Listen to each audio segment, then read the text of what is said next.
इस चैत्र महीना में 7वीं और 8वीं का दिन जरूर माँ शीतला का आप लोग नियम पालन करें, उनकी कथा सुने, भजन सुने, ताकि माँ शीतला बहुत खुश होती है, बहुत प्रसन्न होती है। जो लोग उनकी श्रद्धा भक्ति से पूजा करते हैं, माँ शीतला उनकी सारे बर बीमारी से लेकर दलिद्रता तक वो सारे अपना डलिया में झाड़ू से झाड़ कर लेकर चली जाती है। उसलिए माँ शीतला को जरूरी है कि उन्हें खुश रखा जाए। माँ शीतला का लाल फूल अर्पित करे, उन्हें ठंडा ठंडा भोजन का भोग लगाए, ताकि माँ शीतला शांत रहे। उनकी परपोक तो निराली है, जिसका घर में आ जाती है। जो लोग अच्छे से नियम पालन नहीं करते हैं, उनकी घर में कभी सुख समृद्धि नहीं आते हैं, अबर बीमारी से वो बहुत तड़पते हैं। माँ का परपोक तो बहुत निराली है। माँ तो अपना ऐसे दर्शन तो दिखाती नहीं है, लेकिन किसी को शरीर में वो फोड़ा बनकर आ जाती है और उसी बहाना से सभी को दर्शन होते हैं। जब माँ शीतला आए तो संध्या बत्ती लगाने से पहले उन्हें कल हो या कुआं हो, वहां से जल लेकर छाक देते देते जिस घर में पुरुष हो बच्चा हो उनकी शरीर में माँ शीतला का परपोक हुआ है, उस घर तक आए या उसी पानी को सारा घर में छींटा लगाए, बिछौना पर नीम पाता रखे, बिस्तर को साफ सुथर रखे। माँ शीतला को या उनकी कथा कहकर उन्हें शांत करे या उनकी भजन करके माँ शीतला को शांत करे। भजन करने से तो माँ बड़ी प्रसन्न होती है, बहुत शांत रहती है। एक शीतला माँ का मैं कथा सुनाती हूँ। एक गांव में एक औरत थी। उस औरत ने कभी माँ शीतला को शांत नहीं करती, नहीं पूजा पाठ करती। चैत्र महीना का दिन था। उनकी पति के ऊपर माँ शीतला का परपोक हुआ था, लेकिन वो औरत को समझ में नहीं आ रहे थे कि मेरे पति के शरीर में इतना बड़ा बड़ा फोड़ा हुआ है, ये माँ शीतला उसी फोड़ा के रूप में आई है। उनकी समझ में नहीं आ रहे थे। उनकी औरत तेल में पर पकवान छानकर खुद खाती या खुद अपना पति को खिलाती। शीतला माता क्रोधित होकर उनकी पति को इतना तरपाती, कहते कि देखो मेरा शरीर जल रहा है, मेरा शरीर पूर रहा है। वो बहुत छटपटा रहे थे, फिर भी उनकी पत्नी समझ नहीं पा रही थी कि माँ शीतला का तो मेरे पति के शरीर में परपोक हुआ है। जब माँ शीतला किसी को घर में आती है तो उन्हें नियम पालन करना चाहिए, साधारण खाना खाना चाहिए, तेल और पर पकवान नहीं बनाना चाहिए, क्योंकि माँ को जितने लोग तेल में पकवान बनाकर खाएंगे उस फोड़ा में उतना ही जलन होता है कि जलन सहन नहीं होता है। माँ का प्रकोप ऐसा ही होता है। उस औरत का पति का शरीर में माँ शीतला का प्रकोप हुआ था, लेकिन समझ नहीं पा रही थी। एक दिन उनकी पति बहुत तड़प रहे थे। उस दिन माँ शीतला बुढ़ी का रूप धारण करते हुए आती है, कहती है कि यारे तू नहीं जानती है कि काल 7वीं आज 8वीं दिन है, आ तू पर पकवान खूब तेल में छान कर खा रही है, तू मुझे जला रही है, पुड़ा रही है। देख ऐसे करेगी तो तू कभी सूखे नहीं रहेगी। देख तेरा पति कितना तड़प रहा है मूर्ख औरत, आ तू 7वीं 8वीं का दिन अपना प्रेम से पर पकवान बनाकर खुद खाती है और अपना पति को खिलाती है। भेष रूपी शीतला कहती है कि तेरा पति का शरीर में तो माँ शीतला का प्रकोप हुआ है, और तू नहीं देखती है कि इतना 12 ठोसा माँ शीतला उसी फोड़े के रूप में आती है। अपना पति को ठंडा ठंडा भोजन कराओ, उनकी बिस्तर सफैया करे, उस पर नीम पाता डाले, आ शाम को और सुबह सूर्य उदय से पहले उठकर कल हो या कुआं हो वहां से जल लेकर छाक देते देते जिस घर में तेरा पति सोए हुए है उस घर में पूरा उस जल का छींटा मारे। फिर शाम को संध्याबत्ती जलाने के बाद फिर एक बार छाक दे। देख तेरे पति कितना शांत रहते हैं। माँ शीतला सारा बर बीमारी दुख दलिदरता लेकर चली जाएगी। माँ बेस्वरूपी शीतला ये सारे बात कहकर अंतर ध्यान हो जाती है। तब उस औरत को आंख खुली कि ये तो साक्षात माँ शीतला एक बूढ़ी का रूप में आई थी। या ये सारे नियम बताकर अंतर ध्यान हो गई। माँ शीतला का कहे अनुसार उस औरत नियम पालन करने लगी और अड़ोसिन पड़ोसिन को बुलाकर शाम को पहरे माँ शीतला का भजन करने लगी। अब तो माँ शीतला बहुत प्रसन्न हो जाती है।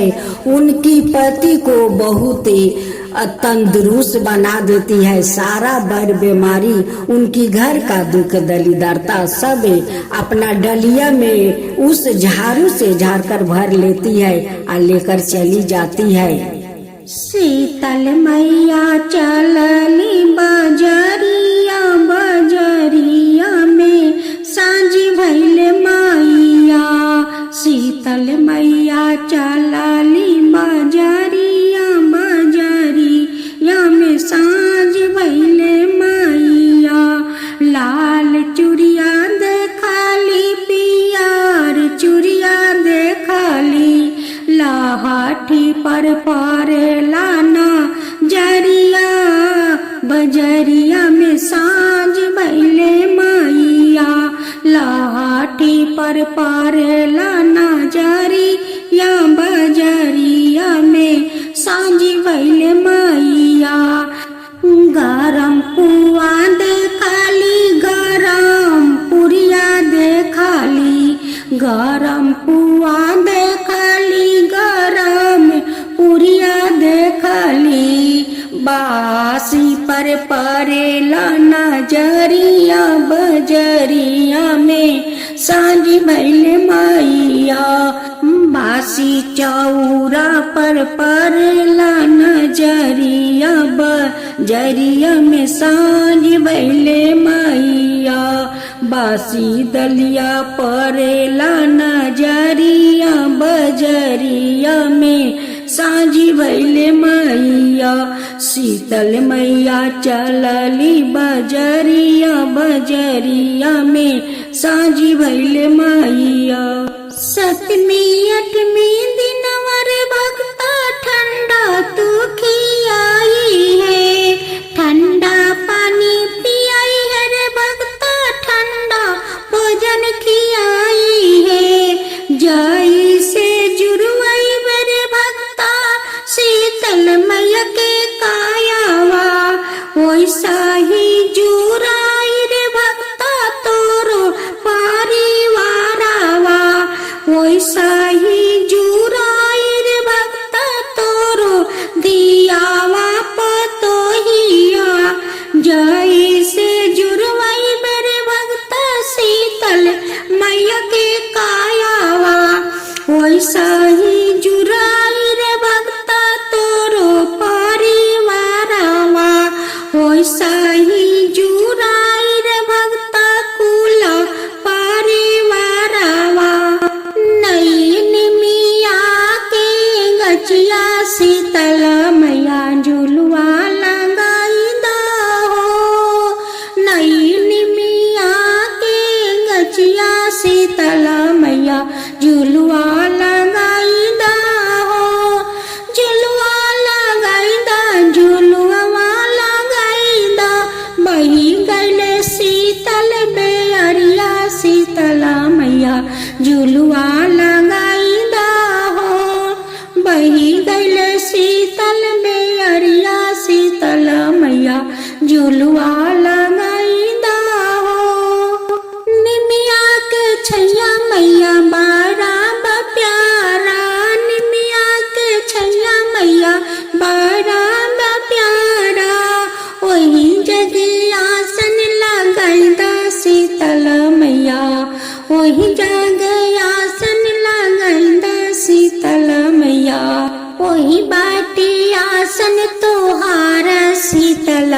मैया वही बाटे आसन तोहारा हो।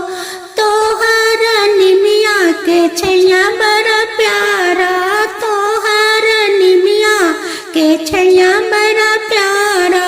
वही जगह आसन लगा, वही जगह आसन लगाई दा हो। बही गैले निमिया के छैया शीतला मैया आसन लगाई दा हो। नई निमिया के गचिया शीतला मैया झुलुआ लगाई दा हो। शीतला मैया का तो कृपा अपरंपार है, जिस पर खुश हो जाती है उनकी घर पर फूल का बरसात कर देती है, और जिसका पर क्रोध हो जाती है उनकी संसार बिगाड़ देती है। उस लिए शीतला माँ का नियम पालन करना चाहिए, उनकी भजन सुनना चाहिए, कथा सुनना चाहिए, ताकि माँ शीतला खुश रहे तो सारा संसार खुश रहेगा। वो अपना परिवार को कभी माँ शीतला दुखी नहीं होने देती है। तो आइए मिलकर बोलते हैं माँ शीतला की जय, माँ शीतला की जय हो। चैत्र महीना सबसे खास, चैत महीना माँ शीतला का है। शीतला माँ तो किसी भी महीना में आती जाती रहती है, लेकिन हल्के आती है और हल्के उनके नियम हो जाता है और वो खुशी से चली जाती है। जो लोग उनके नियम नहीं करते हैं उन्हीं का ज्यादा तकलीफ देती है। शीतला माँ का यही अनुरोध है कि जब मैं घर में आऊँ तो किसी को घर में बैठने को मत बोलो, किसी को भिक्षा मत दो, किसी को आग मत दो, चमक लगाकर खाना मत खाओ, हल्दी तेल मत खाओ, नया कपड़ा मत पहनो, ये सब माँ को पसंद नहीं है। एक घर में माँ शीतला का प्रकोप हुआ था, लेकिन उस घर के आदमी नियम पालन नहीं करते थे। वो चिवक लगाकर दाल सब्जी बनाया करते थे, वो गरम गरम खाना खाते, वो तेल मसाला खाते, नए नए कपड़ा पहनते। उसलिए माँ शीतला बहुत क्रोधित हो गई। उनकी बिस्तर भी गंदा था, उनकी बिस्तर पर नीम पाता नहीं था। माँ तो और बेसी क्रोधित हो गई कि जब मैं आई हूँ तो ये लोग नहीं बिस्तर साफ रखते हैं, नहीं नीम के पाता रखते हैं, और ये लोग तो मजे से लाल पियर खाना खाते हैं। उनकी बेटा को जो छोटे छोटे फोड़ा था वो बहुत बड़ा बड़ा फोड़ा हो जाता है, और उसमें जलन पूरन माँ शीतला दे देती है कि जैसे वो लोग हमको शांति नहीं रखते हैं वैसे ही उनकी बाचा शांति नहीं रहेगा। जैसे जैसे वो लोग मुझे जलाएंगे वैसे वैसे उनकी बाचा तरपेंगे, जलन पूरन से तरपेंगे।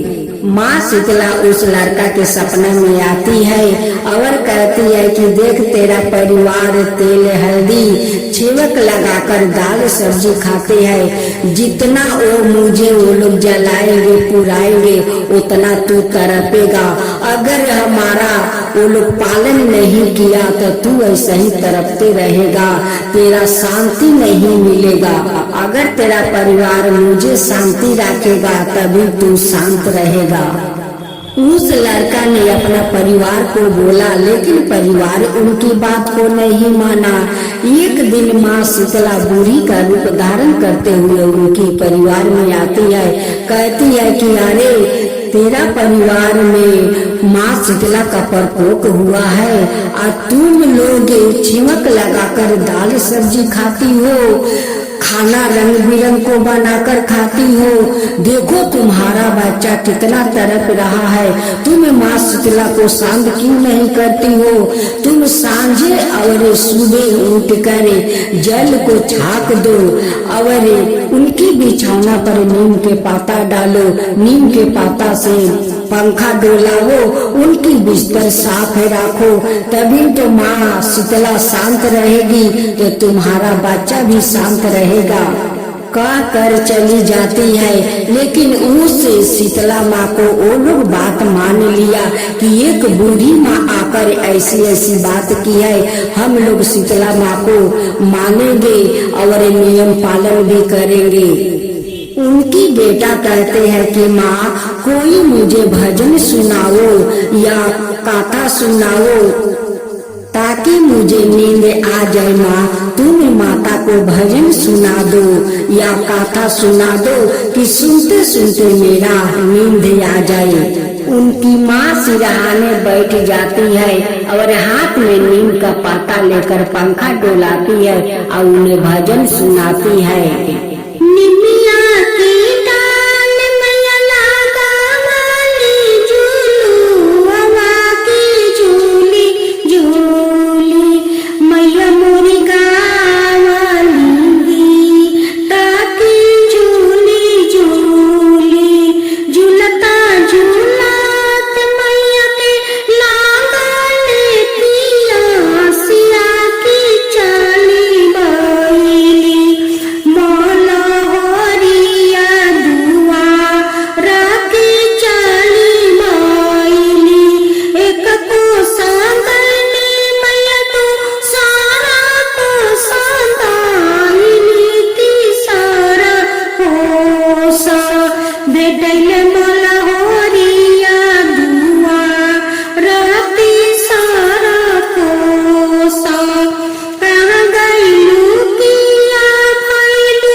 मालिन के बिटिया की मोहिए का हे गेरुआ जल जुरवा यहाँ की मोहिए का कैसे में पानिया पियाई सीताली मैया मोरा गोदे बरबाला कावा नादा नकी मोरा गोदे बरबाला कावा नादा नकी मोरा गोदे गुद के बालकवा मालिन भुइया में सुताई हाकी मोहिए का है गेरुआ जल जुरवा यहाँ की मोहिए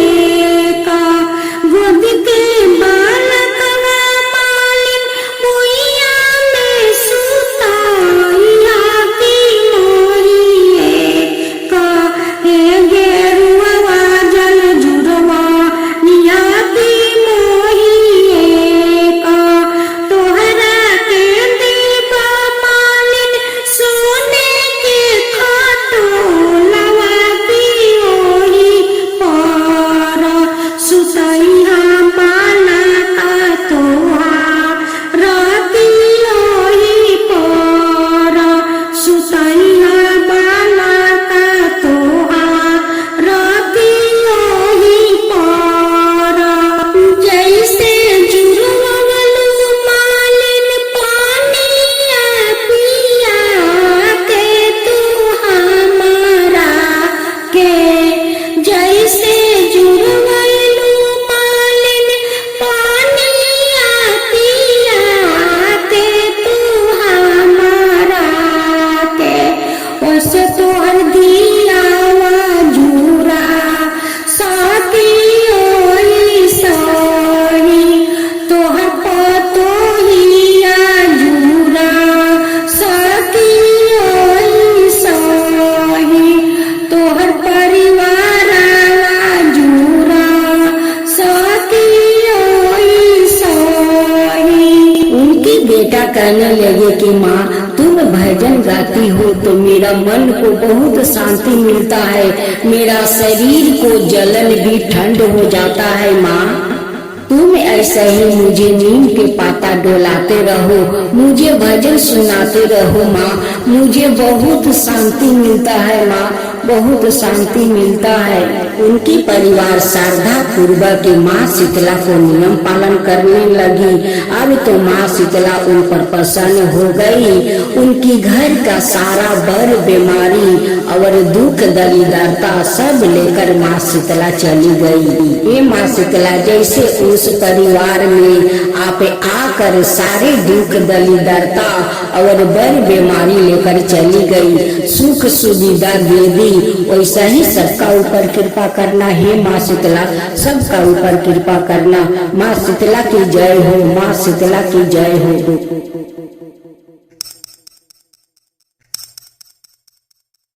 पथवारी माता की जय हो, पथवारी माता की जय हो। एक बार पथवारी माता पाल और विनायक जी में झगड़ा हो गया। सब आपस में सवाई को बारा बताने लगे। इतने में एक ब्राह्मण का लड़का आया। पाल पथवारी गजानंद जी ने उसे रोका और कहा, लड़के रुक जा और हमारा विचार कर। लड़का बोला, मैं कल वापस आऊंगा तब विचार करूंगा। घर आकर लड़का ने माँ से कहा, माँ मुझे कल पाल पथवारी माता का और विनायक जी का विचार करना है। तो माँ ने कहा, बेटा सबको बारह बता देना। दूसरे दिन लड़का वहाँ गया और बोला, पाल माता आप बड़ी हो, क्योंकि हर व्याकृत आता है और स्नान ध्यान करके शुद्ध होकर जाता है और आप सबकी रक्षा करती है। हे पथवारी माता आप सबसे बड़ी हो, क्योंकि कितने भी तीर्थ धर्म ध्यान कर ले पर आपकी पूजा किया बिना उनका कार्य पूर्ण नहीं होता। आप जीवित को भी तराती है और मरने के बाद भी उद्धार करती है।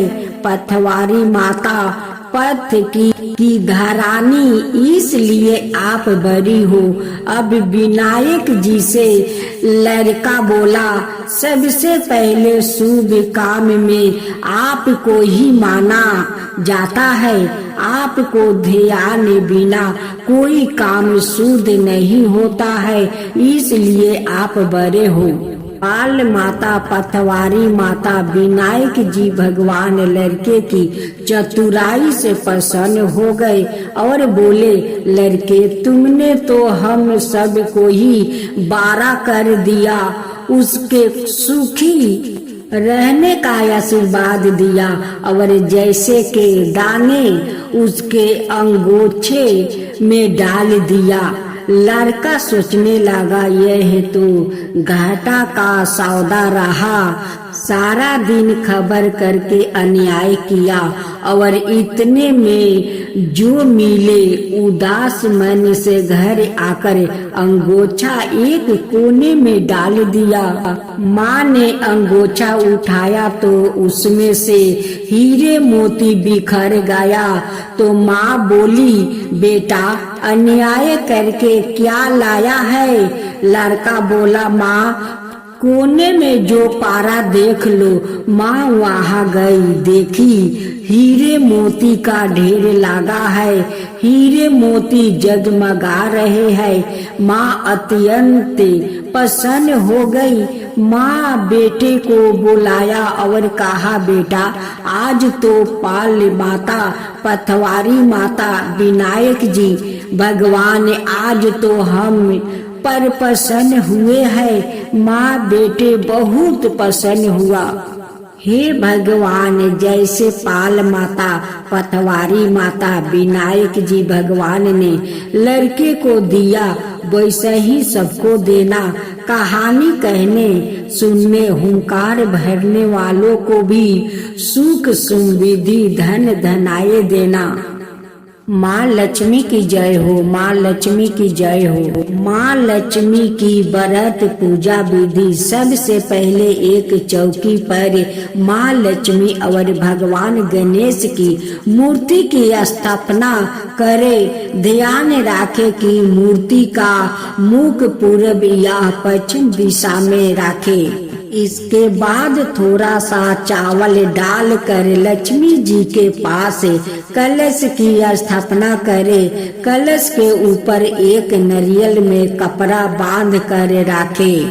इसके बाद गणेश जी के और चावल की 16 डेरिया बनाए या 16 मातृका की प्रतीक है। 9 ग्रह और 16 मृतका के बीच अवस्थित का चिन्ह बनाए। साथ ही 11 दीपक, खील, बतासे, मिठाई, वस्तु, आभूषण, चंदन का लेप, सुंदर कुमकुम, सुपारी, पान, फूल, दूभा, चावल, लवंग, इलायची, केसर, कपूर, हल्दी, दूब, अगरबत्ती। इसके बाद विधि विधान के साथ पूजन करे। सबसे पहले गाथा का पाठ करे।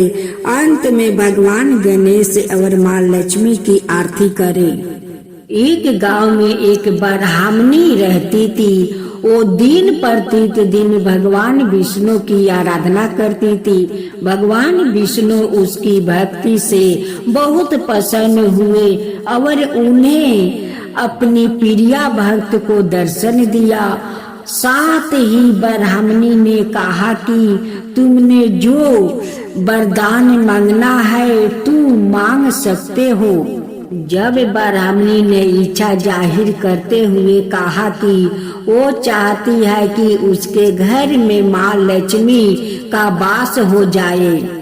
इसके बाद भगवान विष्णु ने उस ब्राह्मणी को अपने घर में माँ लक्ष्मी को बुलाने की तरीका बताया। भगवान विष्णु ने बताया कि तुम्हारे घर में कुछ ही दूरी पर जो मंदिर है वहाँ एक स्त्री आती है और वहाँ आकर उपले थापती है, तो तुम्हें उसे अपने घर आने का निमंत्रण देना होगा। वो ही माँ लक्ष्मी है। ब्राह्मणी ने भगवान विष्णु के कहे अनुसार ही किया। ब्राह्मणी ने उस स्त्री को अपने घर आने का निमंत्रण दिया। तब माँ लक्ष्मी ने उस ब्राह्मणी से कहा कि वो 16 दिन के लिए माँ लक्ष्मी की पूजा करे। माँ लक्ष्मी के कहे अनुसार ब्राह्मणी ने 16 दिन तक माँ लक्ष्मी की उपासना की। माँ लक्ष्मी ने फिर उस ब्राह्मणी को आशीर्वाद दिया और उसके घर में निवास किया।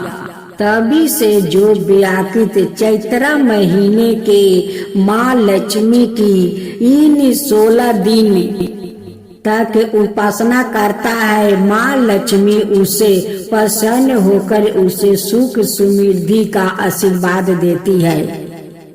माँ सीता की जय हो, माँ सीता की जय हो। यह कहानी सीता माता कहती थी और श्री राम इसे सुना करते थे। एक दिन श्री राम भगवान को किसी काम के लिए बाहर जाना पड़ा, तो सीता माता कहने लगी कि भगवान मेरा तो 12 वर्ष का नित्य नियम है, अब आप बाहर जाएंगे तो मैं अपनी कहानी किसे सुनाऊंगी। श्री राम ने कहा कि तुम कुएं की पल पर जाकर बैठना, जाना और वहाँ जो औरत पानी भरने आएगी उन्हें अपनी कहानी सुना देना। सीता माता कुएं की पल पर जाकर बैठ जाती है।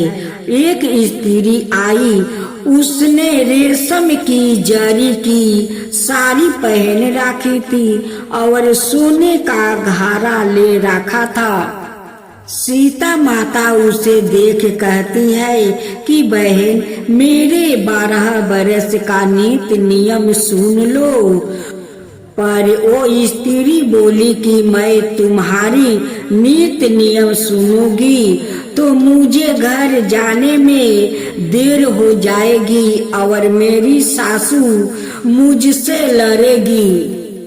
उसने कहानी नहीं सुनी और चली गई।